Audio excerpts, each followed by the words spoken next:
Good evening. PIB पे एक बहुत ही अच्छा आर्टिकल आया है इंफ्रास्ट्रक्चर को लेके, जो अपने इकोनॉमी वाले सेक्शन में बड़ा काम का है और बहुत ही बढ़िया एक जगह पर सारे डाटा अपने को दे रखे है ना। तो किसी भी देश की इकोनॉमिक ग्रोथ के अंदर इंफ्रास्ट्रक्चर जो है वो बहुत ही महत्वपूर्ण भूमिका निभाता है। इंफ्रास्ट्रक्चर के बहुत सारे डायमेंशन होते हैं, लेकिन जो आपके इस आर्टिकल में इंफ्रास्ट्रक्चर के डायमेंशन आए हैं उनमें मेनली जो कवर किया गया एरिया वो है रेल का, रोड का, एयरपोर्ट्स का या एयरवेज का, पोर्ट्स का, आवास हाउसिंग का और साथ में वाटर जल पानी का। अब चूंकि ये वो सारी चीजें हैं जिनके ऊपर सवाल आते रहते हैं प्रीलिम्स में भी और मेंस में भी, और अपने को इतनी सारी चीजों के डाटा या आर्टिकल एक साथ में मिल जाएं तो अपन मेंस में आंसर राइटिंग में भी काम में ले सकते हैं और साथ में हम काम में ले सकते हैं अपनी प्रीलिम्स के अंदर फैक्चुअल जो डाटा आते हैं, डाटाबेस जो क्वेश्चन होते हैं इंफ्रास्ट्रक्चर के, उनको सोल्व करने के लिए। तो सबसे पहले रेलवे में यहां पर हाईलाइट किया है हाई स्पीड ट्रेन या बुलेट ट्रेन जो अहमदाबाद से लेकर मुंबई के बीच में चलने वाली है, उसके बारे में सबसे ज्यादा जानकारी दी गई है।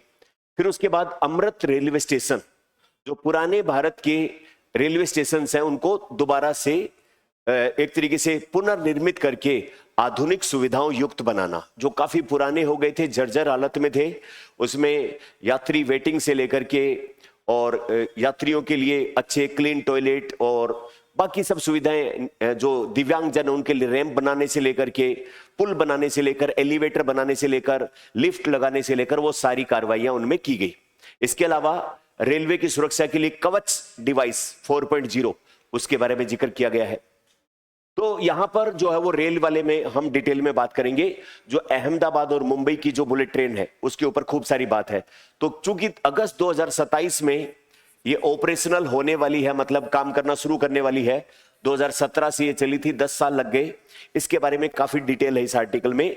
तो एक अलग से हाई स्पीड बुलेट ट्रेन और इसमें क्या स्कोप, अलग सवाल मेंस में बनाना चाहे तो उसके लिए अपन बात करेंगे। दूसरा, रोड के लिए नेशनल हाईवे से लेकर स्टेट हाईवे, 2 लेन से लेकर 4 लेन, प्रधानमंत्री ग्रामीण सड़क योजना और उसके तहत कितना कार्य हुआ है, उसमें दुनिया का सेकंड सबसे बड़ा रोड नेटवर्क का देश भारत, यूएसए के बाद में सेकंड पोजीशन पे आ पाते हैं। चाइना से भी ज्यादा लंबाई के रोड अपने पास है, उनके बारे में बात करेंगे। भारतमाला प्रोजेक्ट और उन सब के बारे में अपन बात करेंगे। फिर एयरवेज में उड़ान स्कीम जो चली थी, उड़े देश का आम नागरिक, उसके तहत कितने एयरपोर्ट नए बनाए गए और साथ में उड़ान का अपडेटेड वर्जन आया, उसमें क्या किया गया, वो सारी बातें इसमें की गई। फिर पोर्ट्स में सागरमाला प्रोजेक्ट, पोर्ट्स के अंदर कार्गो हैंडलिंग कैपेसिटी या टर्न अराउंड टाइम, मतलब एक जहाज माल लेकर आया, अनलोड करके नया माल लोडिंग होने में कितना टाइम कम हो गया, अपनी हैंडलिंग कैपेसिटी, मशीनों का उपयोग हमने कितना किया और पोर्ट्स के अंदर अपनी दक्षता या सुविधा कैसे बढ़ी, उसके बारे में। फिर उसके बाद में प्रधानमंत्री आवास योजना ग्रामीण और शहरी, उसके तहत कितने लोगों को नए आवास दिए गए, कितनी सब बातें, उसके बारे में बात करेंगे। फिर अमृत मिशन के तहत पानी की व्यवस्था, कितने लोगों में हर घर नल योजना और इस तरीके की बातें जो की गई है, ये सब बातें अपन करेंगे। और साथ में रेलवे के साथ में एक चीज और इसमें है और वो है मेट्रो ट्रेन के बारे में क्या कहा गया है, वो सारी बातें। तो कुल मिला के इंफ्रा को लेकर इतने सारे क्वेश्चंस इसमें बनते हैं, जिसमें राजस्थान के कॉन्टेक्स्ट में भी अमृत स्टेशन योजना में राजस्थान के कौन से स्टेशन हैं, या फिर एयरपोर्ट वाले मामले में, रोड के मामले में राजस्थान का संदर्भ भी अपने साथ साथ में लिया है। तो इंफ्रास्ट्रक्चर वाला एक अच्छा खासा कॉम्प्रिहेंसिव आर्टिकल अपन ने इसमें तैयार कर लिया है। तो सबसे पहले अपन बात करें, Ahmedabad Mumbai high speed rail corridor जो बनाया गया है, वो शुरुआत की थी 2017 में। वर्तमान सरकार का एक एम्बिशियस प्रोजेक्ट है, जो है वो महत्वाकांक्षी परियोजना है, जो मुंबई और अहमदाबाद के बीच में 508 किलोमीटर का एक लंबा ट्रैक है, जिसका 90% से ज्यादा हिस्सा एलिवेटेड, मतलब हवा में है, ऊंचाई पर पिलरों पे उठा के बनाया गया है। इसका कुछ हिस्सा समुद्र जो गुजरता है उसमें नीचे टनल से होके भी गुजरता है। इसके अंदर नदियां भी बहुत सारी आती हैं, उनके ऊपर ब्रिज बनाए गए हैं। तो 508 किलोमीटर का मुंबई से लेकर अहमदाबाद के बीच का है, 3 राज्यों से होकर गुजरेगा। गुजरात, एक जो है वो महाराष्ट्र, और साथ में एक यूनियन टेरिटरी आ जाएगी दादरा एंड नगर हवेली। तो इस बात को भी अपने को याद रखना चाहिए। दादरा एंड नगर हवेली यानी कि 3 जो है वो स्टेट और यूनियन टेरिटरी से होकर ये गुजरने वाला है। इस ट्रैक के बन जाने के बाद अपनी जो बुलेट ट्रेन चलेगी उसकी स्पीड मैक्सिमम होगी 350 किलोमीटर पर आवर, और इसकी व्यवहारिक जो है वो स्पीड रहेगी, ऑपरेशनल स्पीड रहेगी 320 किलोमीटर पर आवर। भारत के अंदर बुलेट ट्रेन की एक नए एरा की शुरुआत होगी जब ये ऑपरेशनलाइज होगी। जो China, Japan, south Korea bullet train के मामले में अपना लोहा मनवा चुके हैं, भारत में इसकी शुरुआत मानी जाएगी।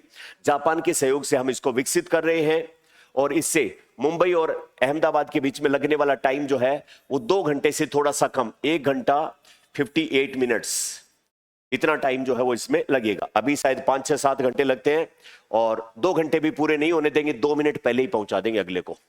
2 घंटे भी पूरे नहीं, तेजी है तो है, अब क्या करें इसमें। तो 1 घंटा और 58 मिनट का टाइम लगेगा इसमें। अच्छा, इसके अलावा इसके अंदर जापान के ही जो टेक्निक है उनका सबका यूज किया गया, उसी मोड में इसको ऑपरेशनलाइज अपन करेंगे। तो इसके बारे में खूब डिटेल में बातें अपन करने वाले हैं। कुछ और भी इसके बारे में छोटी छोटी फैक्चुअल इंफॉर्मेशन है वो अपन देखने वाले हैं। तो पिछले 12 सालों में इंफ्रास्ट्रक्चर के मामले में, खास करके लॉजिस्टिक जो है वो ट्रांसपोर्टेशन, हाउसिंग, वाटर और अर्बन डेवलपमेंट के मामले में बड़ा अपन ने काम किया है। 2014 के आसपास जहां पर जो कैपिटल एक्सपेंडिचर था अपना इंफ्रास्ट्रक्चर डेवलपमेंट के लिए वो 2 लाख करोड़ का था, अब बढ़कर 12.2 लाख करोड़ रुपए का हो चुका है। 2026-27 के बजट तक के डाटा है अपने पास ये, तो अच्छी खासी एक ग्रोथ हुई है इसमें।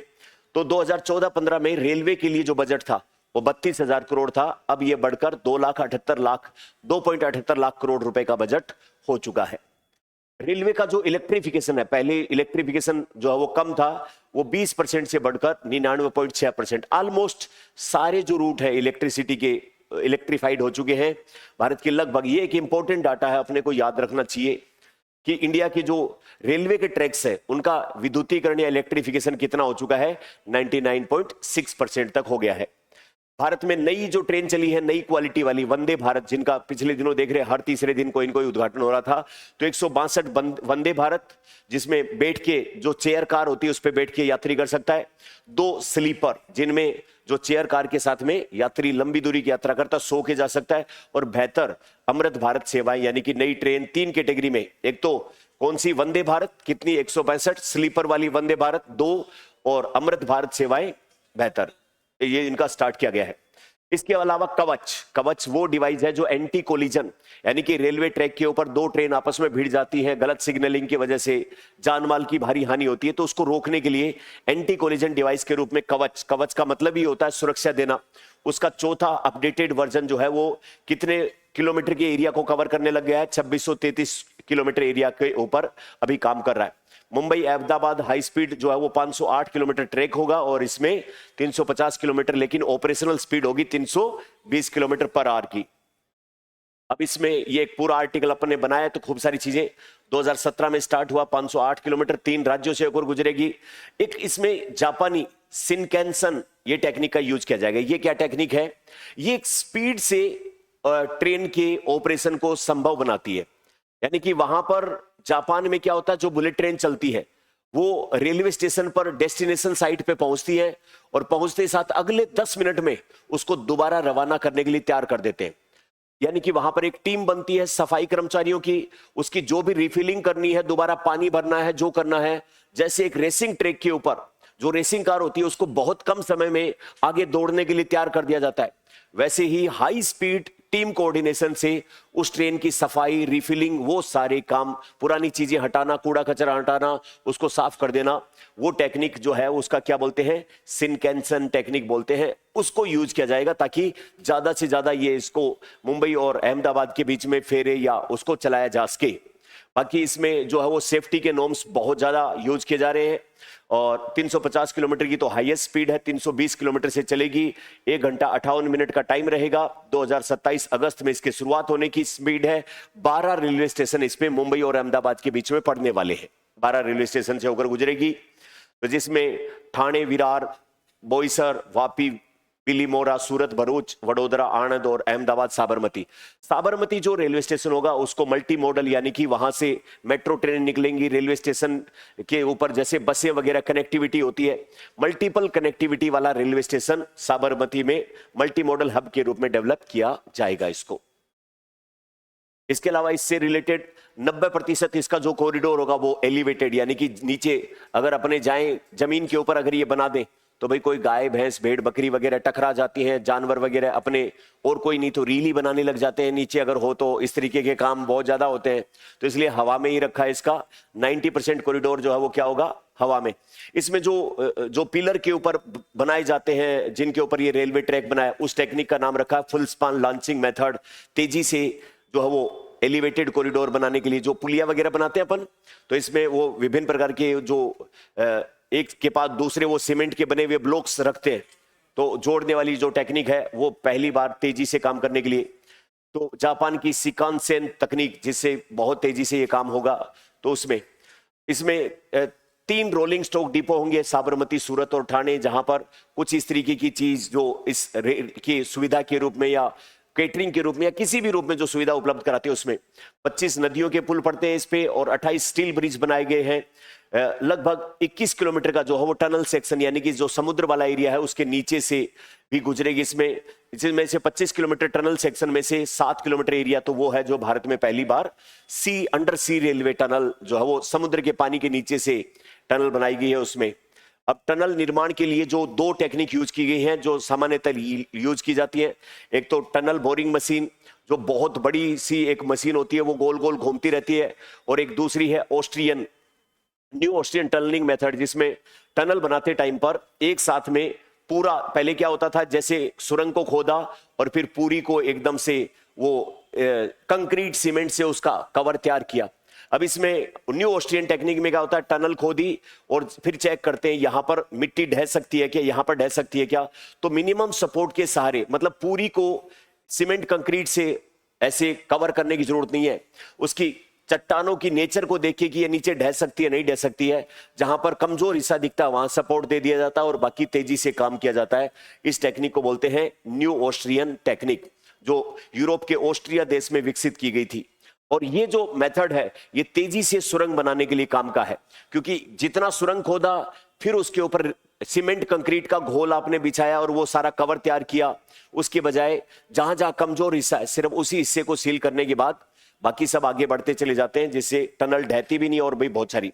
इसके अलावा ये जो ट्रैक बनाया जाएगा उस ट्रैक के अंदर जो भूकंप आने वाला है, क्या अर्ली अर्थक्वेक डिटेक्शन सिस्टम, क्योंकि तेज स्पीड से चलेगी, तेज आंधियां चल रही है उससे डीरेल ना हो जाए, wind speed monitoring system, rainfall monitoring system, क्योंकि ये इतनी तेज गति से चलेगी तो बरसात का, हवा का, भूकंप का इनका बुरा असर, क्योंकि पैसा बहुत लगा है तो इसलिए, और तेज गति से चलेगी तो अगर इसका एक्सीडेंट होता है तो लोगों की जान माल का नुकसान भी बड़े लेवल पर होगा, तो इसलिए इसकी सेफ्टी के लिए सारे जो है वो प्रयास किए गए। एक इंपॉर्टेंट बात इसमें यह लगी अपने को, जो केंद्रीय बजट है उसमें 7 हाई स्पीड रेल कॉरिडोर इनकी नई की घोषणा की गई है। तो अपने अभी तो मुंबई और अहमदाबाद वाला है, ऐसे 7 नए हाई स्पीड रेल कॉरिडोर और बनेंगे, जिसमें खास करके दिल्ली वाराणसी, वाराणसी पटना सिलीगुड़ी, चेन्नई बेंगलुरु, बेंगलुरु हैदराबाद, चेन्नई हैदराबाद, मुंबई पुणे, पुणे और हैदराबाद, लगभग 4000 किलोमीटर का, और खर्चा आएगा 16 लाख करोड़ रुपए इसमें इन्वेस्टमेंट होने की उम्मीद है।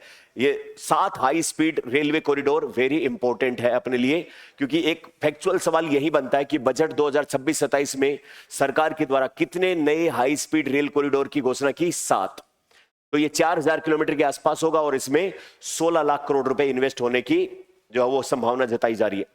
अब अमृत भारत स्टेशन योजना, जिसमें पुराने रेलवे स्टेशन जो हो गए थे, जो आउटडेटेड हो गए थे, गंदे रहते थे, यात्रियों को बैठने की जगह नहीं थी, एक प्लेटफॉर्म से दूसरे प्लेटफॉर्म जाने के लिए पुल नहीं बचे थे, लिफ्ट नहीं थी, दिव्यांग और बुजुर्ग यात्रियों के लिए सामान लेकर रेलवे स्टेशन के प्लेटफॉर्म तक पहुंचना मुश्किल था, तो उनको रिनोवेट किया गया है।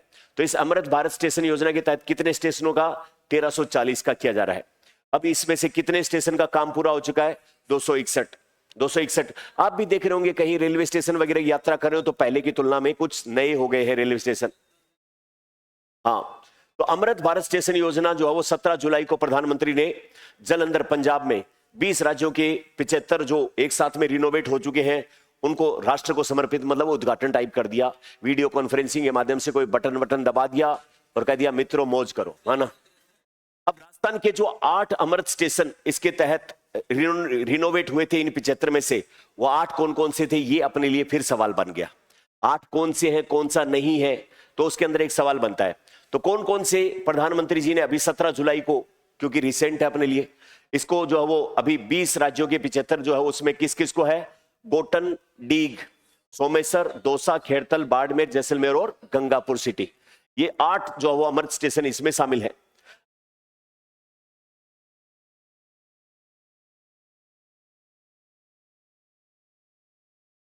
मुख्यमंत्री जो है अपने, उन्होंने गोटन रेलवे स्टेशन में वीडियो कॉन्फ्रेंसिंग के माध्यम से ये भी जुड़े थे। अब अमृत भारत के तहत राजस्थान के कितने स्टेशनों को रिनोवेट किया जाना है, ये अपने आप में एक जो है वो सवाल बनता है। कितने? 85। कितना खर्चा है? 4623 करोड़ रुपए इसमें लागत आएगी। अपने खातीपुरा जो जयपुर के अंदर ही रेलवे स्टेशन है, वहां पर रेलवे के जो कोच है उनको हैंडल करने के लिए, उनको जो है वो दोबारा से उनके मरम्मत करने के लिए या उनके ऊपर जो वो कुछ कार्य करने के लिए 205 करोड़ की लागत से मेगा कोचिंग टर्मिनल, ये कोचिंग का मतलब पढ़ने वाली कोचिंग नहीं है, रेलवे के जो कोच हैं उनको रिनोवेट करने के लिए, कहां पर? खातीपुरा, जयपुर के अंदर। ये अपने इधर जाते हैं रिंगस वाली साइड में, तो उस साइड में खातीपुरा रेलवे स्टेशन, हाँ जगतपुरा से आगे खातीपुरा वो वाला, उसकी बात हो रही है। तो वो वाला खातीपुरा नहीं है, ये जगतपुरा वाला है ना। तो वहां पर एक रेलवे कोच को ठीक करने का एक टर्मिनल विकसित किया गया है। फिर इसके अलावा जींद से सोनीपत के बीच में पिछले दिनों अपने वीडियो किया ही था, पहली हाइड्रोजन फ्यूल सेल ट्रेन चलाई गई थी पिछले दिनों। तो ये रेलवे के क्षेत्र में कोई महत्वपूर्ण काम है। दूसरा आता है रोड के बारे में। अब रोड के बारे में, इंडिया का जो टोटल रेल का नेटवर्क है वो 63 लाख और 73 हजार किलोमीटर लंबा है। तो ये दुनिया का दूसरा सबसे बड़ा, आफ्टर लार्जेस्ट किसका है? यूएसए का। यूएसए के बाद में सेकंड लार्जेस्ट अपना है। कितना है? 63 लाख 73 हजार किलोमीटर लंबा रेलवे का। इसमें नेशनल हाईवे की जो लंबाई है वो कितनी? 2014 में जो थी 91,267 किलोमीटर, 87 किलोमीटर, ये बढ़कर 1,46,572 किलोमीटर हो गई है ना। इसके अलावा 4 लेन, 4 लेन या उससे ज्यादा वाले जो नेशनल हाईवे अपने, वो 2014 में 18,371 थे, अब वो हो गए हैं 45,516 किलोमीटर लंबे हो गए हैं। यानी कि रोडों का चौड़ाकरण करना भी और उनकी लंबाई भी दोनों ही बढ़ाई गई है पिछले 12-13 सालों में। प्रधानमंत्री सड़क जो वो ग्राम सड़क योजना, उसके तहत 2014 में 3.86 लाख किलोमीटर थी, अब वो बढ़कर कितनी हो गई है? 4.11 लाख किलोमीटर हो गई है।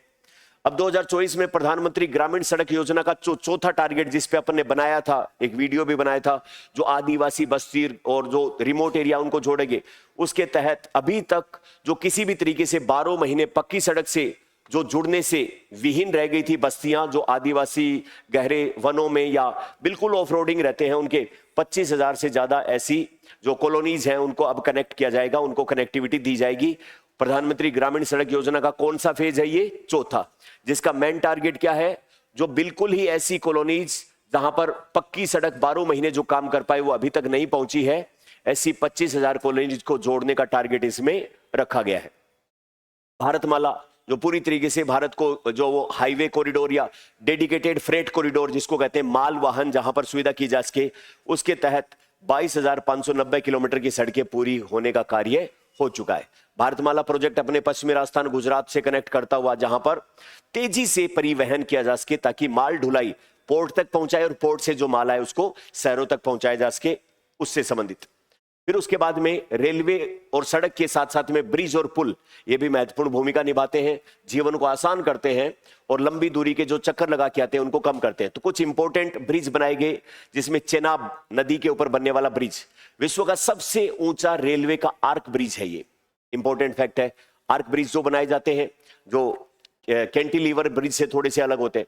चेनाब नदी से 559 मीटर ऊंचा और 1315 मीटर लंबा है। स्टील का ढांचा जो जम्मू श्रीनगर को संपर्क को मजबूत करता है, जम्मू और श्रीनगर के बीच में जो कनेक्टिविटी है उसको मजबूती देने का काम करता है। तो दुनिया का सबसे ऊंचा रेलवे आर्क ब्रिज है चेनाब नदी से 359 मीटर ऊंचाई पर और 1315 मीटर लंबा है। किस किस को जोड़ता है? जम्मू और श्रीनगर दोनों को जोड़ता है। एक है अंजी खंड ब्रिज, जम्मू और कश्मीर में भारत का पहला केबल स्टे रेलवे ब्रिज है, यानी कि केबल के सारे जो रेलवे के ऊपर से ब्रिज बनाए जाते हैं उसका नाम है अंजी खंडू, जो वो अंजी खंड ब्रिज। फिर पंबन जो नीचे रामेश्वरम, रामेश्वरम जो जहां पर अपना धार्मिक महत्व के मंदिर और वो उसको मुख्य भूमि से जोड़ने का काम करता है, भारत का पहला वर्टिकल लिफ्ट रेलवे ब्रिज, और ये रामेश्वरम को मुख्य भूमि से जोड़ने का काम करता है।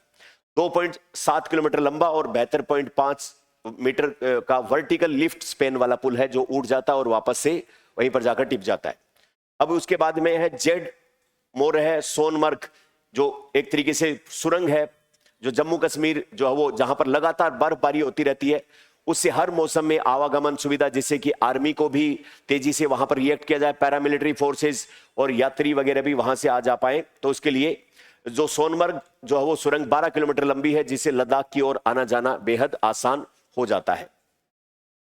फिर उसके बाद में सुदर्शन सेतु अपने गुजरात के अंदर जो द्वारका है, तो ओखा को बेट द्वारका और उसको जो है वो गुजरात से जोड़ने का काम 2.32 किलोमीटर का पुल है ये।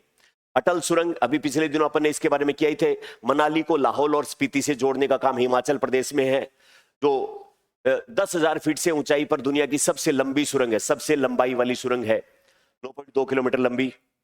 फिर उसके बाद में डॉक्टर श्यामा प्रसाद मुखर्जी, इसके बारे में भी अपन ने पहले बात की थी, जम्मू और श्रीनगर के बीच में 9 किलोमीटर लंबी हर मौसम में इस्तेमाल होने वाली सुरंग है। ये ब्रिज और सुरंग के बारे में बात दी। फिर उसके बाद में एयरपोर्ट और जो वो एयर ट्रेवलिंग के मामले में, तो उड़ान जो योजना थी उसके तहत 15 जुलाई 2026 तक जो वो कितने 95 हवाई अड्डे, हेलीपोर्ट और वाटर एरोड्रोम, जिसमें 779 मार्गों से जुड़े हुए 1.68 करोड़ यात्रियों को लाभ मिला। तो टोटल कितने 2026 तक 95 एयरपोर्ट, जिसमें हेलीपोर्ट और वाटर एरोड्रोम। एयरपोर्ट क्या होता है? जहां पर हवाई जहाज उतरती है और वापस चढ़ती है। साथ में एयरपोर्ट पर यात्रियों के लिए सुविधाएं, जो कार्गो आता है उसके हैंडलिंग की सुविधाएं, ये सब होती है। हेलीपोर्ट पर क्या होता है? हेलीकॉप्टर के उतरने और उड़ने की सुविधाएं होती है। वाटर एयरड्रोम में क्या होता है? ऐसे हवाई जहाज जिसके नीचे कुछ ऐसी स्लाइडिंग टाइप की सी संरचना होती है और वो किसी नदी या तालाब या झील के ऊपर पानी पे आके उतर जाता है, कई बार अपन देखते हैं, उसको एरोड्रोम कहा जाता है। तो इन तीनों की जो है वो बात बनाए तो कितने नए डेवलप किए गए हैं? 95 डेवलप किए गए हैं। इस जो अभी काम कर रहे हैं एयरपोर्ट, उनकी संख्या 2014 में 74 थी, उससे बढ़कर अब कितनी हो गई है? 165 हो गई है।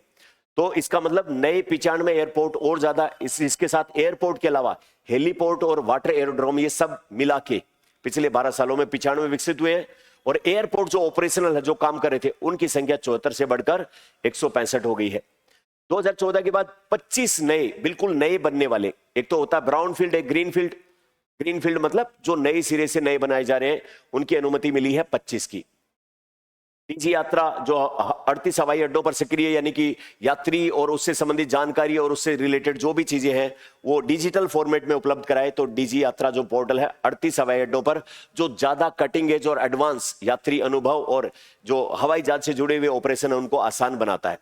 अब उसके बाद में उड़ान का नया वर्जन, मॉडिफाइड उड़ान, उसके लिए जो है वो 2026 से और 35-36 तक के लिए 28,840 करोड़ रुपए के प्रीवे के साथ मंजूरी दी है, जिसमें और ज्यादा एडवांस हेलीकॉप्टर, और ज्यादा एडवांस एयरपोर्ट, और ज्यादा हवाई यात्रा, उससे रिलेटेड इंफ्रास्ट्रक्चर, उसको डेवलप करने के लिए काम किया गया है।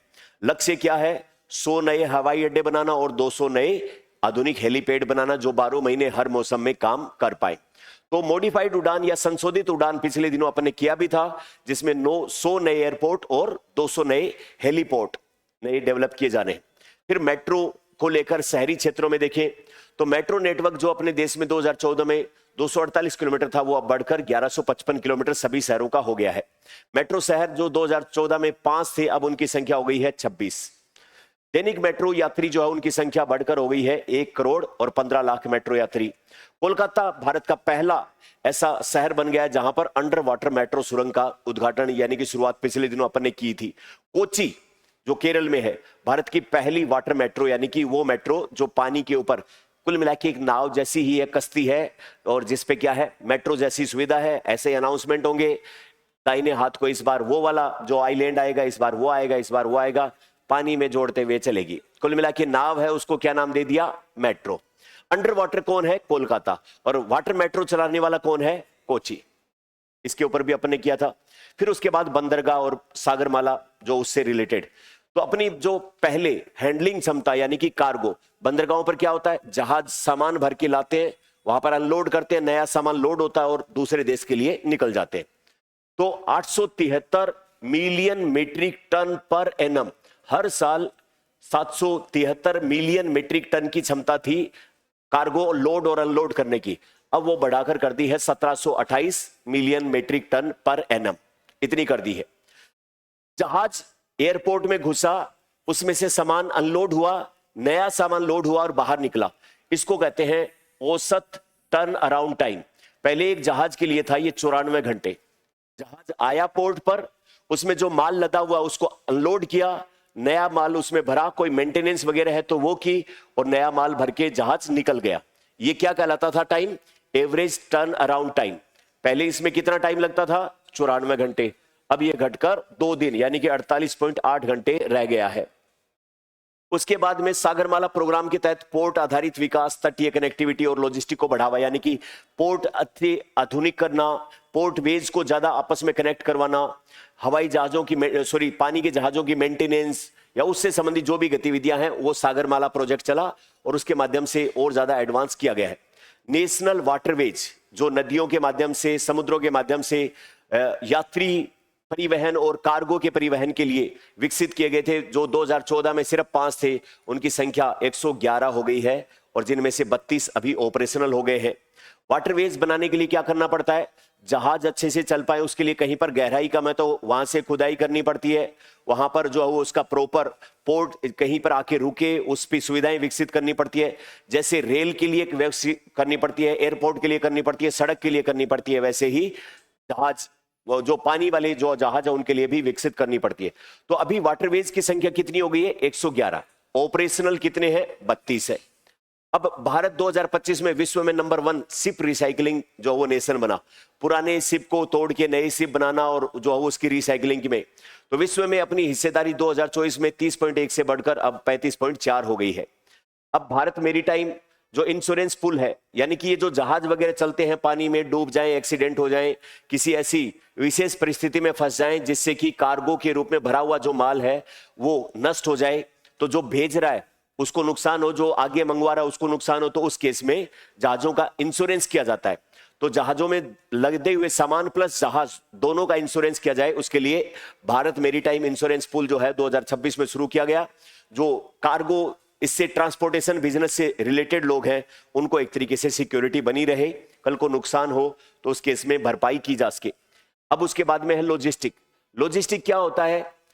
जो ट्रांसपोर्टेशन जो होता है उसके साथ में एसोसिएटेड जितना भी इंफ्रास्ट्रक्चर है, चाहे उसमें वेयर हाउसिंग हो, चाहे उसकी हैंडलिंग हो, वहां पर जो वो जो सामान रखा हुआ उसकी काउंटिंग, उसके बारे में बातचीत, उसके बारे में ट्रांसपेरेंट वे में रियल टाइम जानकारी लेना, और प्लस उसको लोडिंग अनलोडिंग की व्यवस्था, वहां पर एडवांस इक्विपमेंट यूज करना।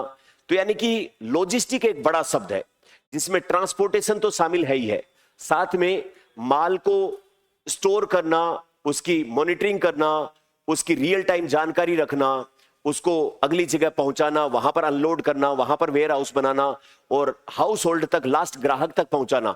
इस दौरान जो भी ऑपरेशन किए जाते हैं जिसका एक हिस्सा ट्रांसपोर्टेशन भी है, इसके अलावा जो भी कार्रवाई होती है वो सारी कार्रवाई क्या होती है? लॉजिस्टिक होती है। तो पीएम गति शक्ति भारत में लॉजिस्टिक्स से संबंधित जो व्यवस्थाएं हैं उनको विकसित करने के लिए चलाई गई स्कीम है, जिसमें 3291 से अधिक डाटा लेयर्स का उपयोग करते हुए 58 मंत्रालयों को आपस में इंटीग्रेट करके और जो वो प्लानिंग की गई है। यानी कि लॉजिस्टिक्स से रिलेटेड जो मंत्रालय हैं वो बहुत सारे हैं और उनके अलग अलग डिपार्टमेंट्स इसमें स्टेक होल्डर हैं।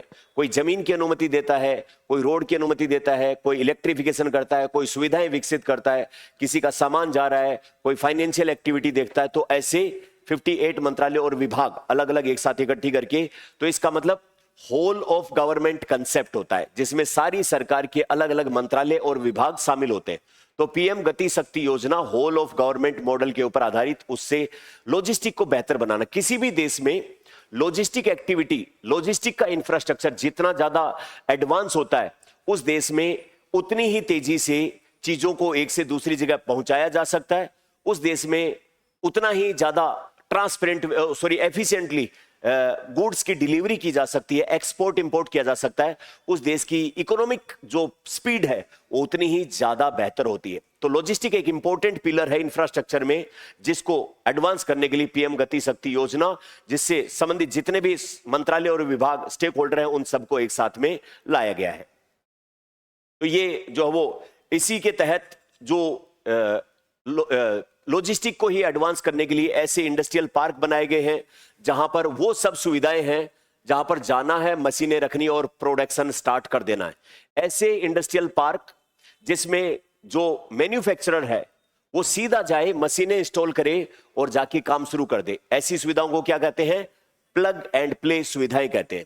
तो भारत में 272 प्लग एंड प्ले औद्योगिक पार्क सुविधाएं उपलब्ध कराई है। यानी कि सामान्यतः क्या होता है, एक मैन्युफैक्चरर को पहले प्लाट लो, फिर उसकी जमीन से संबंधित कार्रवाई, 50 तरीके के अप्रूवल, फिर उसका सीवेज ट्रीटमेंट प्लांट बनाओ, फिर उसके जो वो विभिन्न प्रकार की अनुमति लेने में ही 5 साल लग जाते हैं। सरकार ने 272 ऐसी जगह विकसित कर दी है जहां पर जाओ और सीधा सीधा जाके काम शुरू कर दो, बाकी सब चीजें होती रहेंगी। तो 7 इंडस्ट्रियल कॉरिडोर और 20 से ज्यादा जो इंडस्ट्रियल स्मार्ट सिटी है उनकी अनुमति दी है। यानी कि ऐसे नए शहर बसाए जाएं जिनका इंडस्ट्री बेस्ड हो, यानी कि वहां पर काम करने वाले ऑफिसर वर्कर से लेकर के और वहां पर वो सारे टेक्नीशियन इंजीनियर्स रहे जो उस मैन्युफैक्चरिंग से संबंधित या इंडस्ट्री से संबंधित एक्टिविटी में इन्वॉल्व हैं।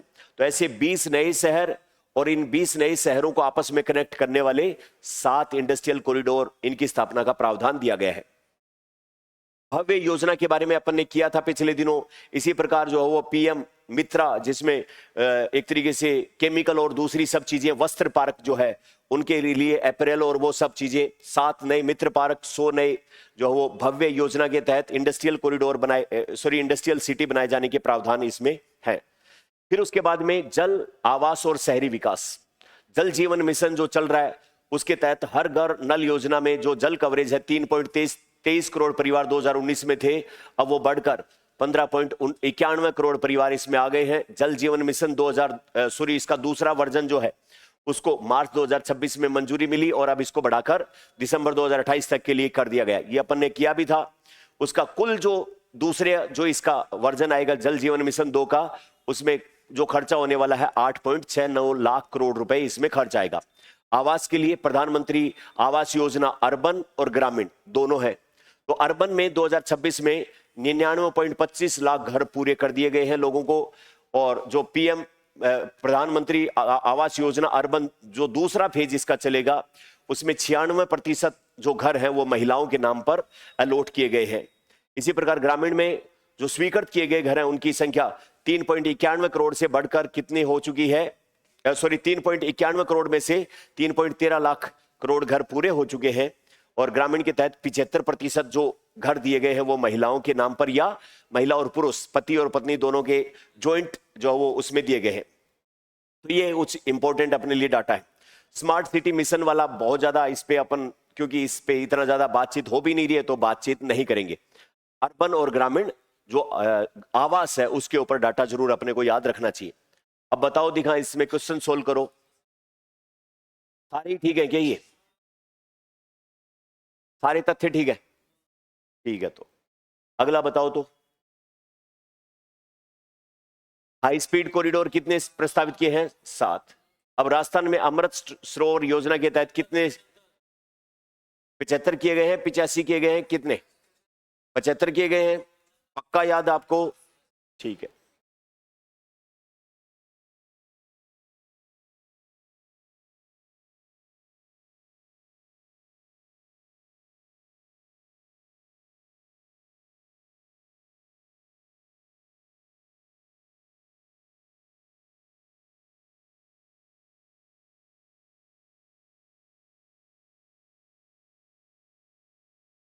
कितने हैं? Very good. ऐसे कैसे इतनी देर में भूल जाते हो?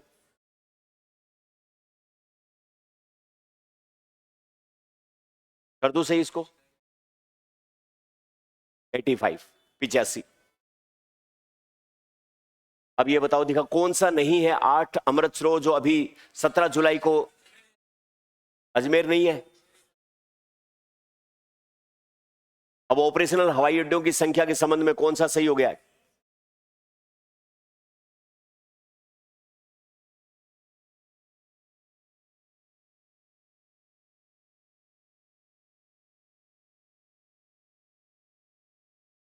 चौहत्तर से बढ़कर कितने हो गई हैं? 165 हो गए हैं। ये सारे ही सवाल ऐसे ही तो आते हैं फैक्चुअल सवाल एग्जाम में, बिल्कुल ऐसे ही तो पूछे जाते हैं। तो 74 से बढ़कर 165 हो गई है।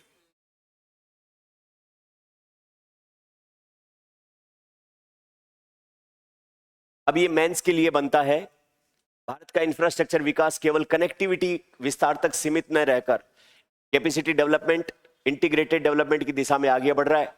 भारत के हालिया अवसंरचना विकास के संदर्भ में इस कथन का परीक्षण करो, जिसमें सारी चीजें आ जाएंगी, लॉजिस्टिक्स से लेकर शहर ग्रामीण, या फिर जिसमें रेलवे से लेकर रोड और एयरपोर्ट से लेकर पोर्ट, सब चीजें इसमें शामिल होंगी, है ना।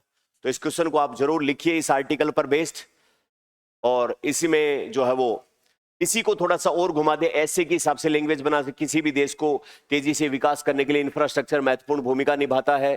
भारत में हुई हालिया प्रगति के संदर्भ में एक सारगर्भित लेख लिखिए, परीक्षण कीजिए, जो करिए, इस तरीके का सवाल बन जाता है ना इंग्लिश में। तो कुल मिला के इकोनॉमी वाले सेक्शन में इंफ्रास्ट्रक्चर वाला जो पार्ट है उसको लेकर अपन ने एक अच्छा डिस्कशन किया, एक अच्छे सारगर्भित डाटा के साथ में अपन ने इंपॉर्टेंट एक आर्टिकल डिस्कस किया। कल देखते हैं नए टॉपिक के साथ में। Thank you very much.